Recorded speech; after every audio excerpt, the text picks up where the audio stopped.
Bismillahirrahmanirrahim. Assalamualaikum warahmatullahi wabarakatuh. Alhamdulillahi bi ni'mati tatimmu salihah. Alhamdulillahi ala kulli hal. Asyhadu an la ilaha illallah wa asyhadu anna Muhammad abduhu wa rasuluh. Allahumma salli ala sayyidina Muhammad wa ala ali sayyidina Muhammad. Qala Allah Ta'ala fil Qur'anil Karim, a'udzu billahi minasy syaithanir rajim. Ya ayyuhalladzina amanu taqullaha haqqa tuqatih wa la tamutunna illa wa antum muslimun. Bapak Ibu hadirin para jamaah, bersyukur kita kepada Allah Subhanahu wa taala atas segala limpahan rahmat dan karunia yang Allah Subhanahu wa taala berikan kepada kita. Dan tak lupa kita bersolawat kepada baginda Nabi Muhammad sallallahu alaihi wasallam. Allahumma salli ala sayyidina Muhammad wa ala ali sayyidina Muhammad. Bapak Ibu hadirin para jamaah yang semoga dirahmati Allah Subhanahu wa taala. Mari kita lanjutkan kembali kajian kita tentang berikutnya adalah zikir yang dibaca sesudah solat 5 waktu berjamaah ataupun solat sunnah. Bapak Ibu yang dirahmati Allah Subhanahu wa taala, pertama adalah kita baca hadis Rasulullah sallallahu alaihi wasallam dari Thauban. Kana Rasulullah sallallahu alaihi wasallam idzan sarafa minas salatihi astaghfara salasa, yakni Rasulullah sallallahu alaihi wasallam apabila sudah selesai salat maka kemudian Rasulullah berzikir. Apa zikir Rasulullah? Rasulullah beristighfar 3 kali. Lalu kemudian sesudah Rasulullah sallallahu alaihi wasallam beristighfar 3 kali, lalu Rasulullah mengucapkan Allahumma antas salam wa minkas salam tabarakta dzal jalali wal ikram. Maka ditanya kepada Al-Auza'i, kaifal istighfar? Istighfarnya Rasulullah sallallahu alaihi wasallam itu seperti apa? Lalu kemudian waqala taqulu astaghfirullah astaghfirullah astaghfirullah. Jadi Rasulullah sallallahu alaihi wasallam selesai salat itu beristighfar 3 kali. Bacaan istighfarnya apa? Astaghfirullah astaghfirullah astaghfirullah tanpa hal azim, ya. Jadi dalam hadis riwayat Imam Muslim ini dibaca hanya sekedar astaghfirullah saja. Lalu kemudian kalau ditambah boleh tidak? Boleh. Kan hadis banyak, bukan 1, bukan 2. Kita lihat pula hadis Rasulullah sallallahu alaihi wasallam dari Ibnu Mas'ud radhiyallahu anhu, qala Rasulullah sallallahu alaihi wasallam, man qala astaghfirullahal azim alladzi la ilaha illa huwal hayyul qayyum wa atubu ilaihi 3. Siapa yang berkata astaghfirullahal azim alladzi la ilaha illa huwal hayyul qayyum wa atubu ilaihi 3 kali, apa kata Rasulullah? Ghufirat lahu dzunubuhu wa in kana farra minas sahab. Allah Subhanahu wa taala akan mengampuni dosa-dosanya meskipun dia lari dari medan perang. Lari dari medan perang itu dosa besar Bapak Ibu. Tapi ketika seseorang mengucapkan astaghfirullahalazim alladzi la ilaha illa huwal hayyul qayyum wa atubu ilaihi 3 kali, maka kemudian Allah Subhanahu wa taala mengampuni dosanya.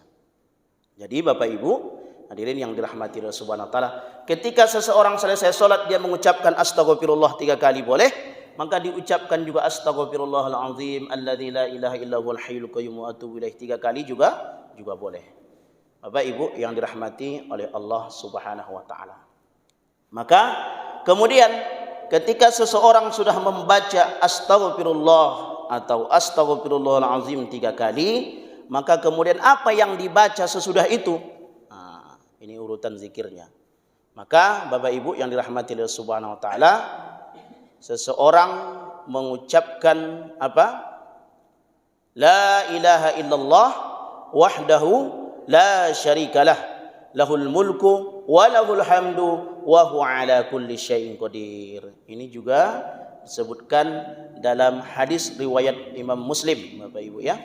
Ini bisa kita baca dalam hadis dalam kitab Sahih Muslim, yakni halaman 246, bab tentang istihbab zikri ba'da shalah, yakni bab dianjurkannya ya zikir sesudah salat, dan hadis-hadis yang kita baca tadi.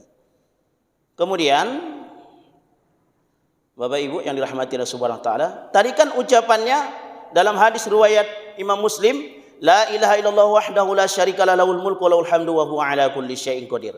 Nah, itu kalimatnya. Kemudian kan ada juga orang yang menambah lahul mulku wa lahul hamdu yuhyi wa yumit wa huwa ala kulli syai'in qadir.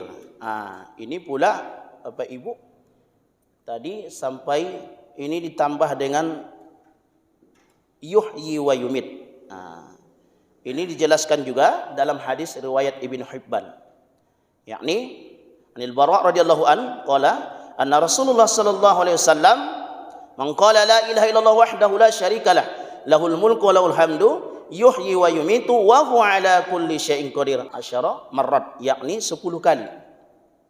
Nah, ini juga dibaca kalau tadi tanpa yuhyi wa yumitu wa huwa ala kulli syai'in qadir. Ini kemudian yuhyi wa yumitu wa huwa ala kulli syai'in qadir. Nah, ini diriwayatkan pula dalam hadis riwayat Ibnu Hibban. Jadi ini kalimat-kalimat yang kemudian doa zikirnya juga kita ucapkan menjadi kesunahan bagi kita. Bapak Ibu, bahkan ini kalau diucapkan, nah ini temanya lain. Ketika seseorang masuk pasar, nah, ini boleh doa masuk pasar. Ini balasannya Masya Allah.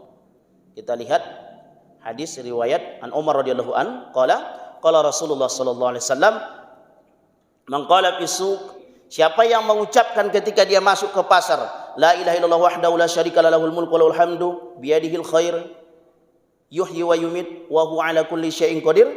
Apa kata Rasulullah? Kataballahu lahu biha alfi hasanat, maka Allah Subhanahu wa taala akan menulis baginya 1.000.000 kebaikan. Wah, itu Masya Allah. Banyak tuh kalau 1.000.000, Pak. Kemudian wa maha anhu biha alfi sayiat. Lalu kemudian Allah Subhanahu wa taala menghapuskan keburukan dosa baginya 1.000.000 keburukan. Nah, itu pahalanya. Kemudian dalam riwayat Musnad Ahmad juga ada tambahan, wa bana lahu baitam fil jannah. Lalu kemudian Allah Subhanahu wa taala membangun satu rumah baginya di surga. Itu Masya Allah, Pak ya. Nah, itu pentingnya doa-doa seperti ini ya, kita hafalkan. Mudah. Makanya belanja tempat orang Islam. Kalau yang bukan orang Islam tidak ada doa itu. Masuk pasar seharusnya ada doanya. Kita ulangi. Doanya apa? La ilaha illallah wahdahu la syarikalah, lahul mulku wa lahul hamdu biyadihil khair yuhyi wa yumit wa huwa ala kulli syai'in qadir. Allah Subhanahu wa taala akan menulis baginya 1.000.000 kebaikan dan kemudian menghapus baginya 1.000.000 dosa ataupun kesalahan. Wa banalahu baitam fil jannah, lalu kemudian Allah Subhanahu wa taala akan membangun satu rumah baginya besok kelak di surga.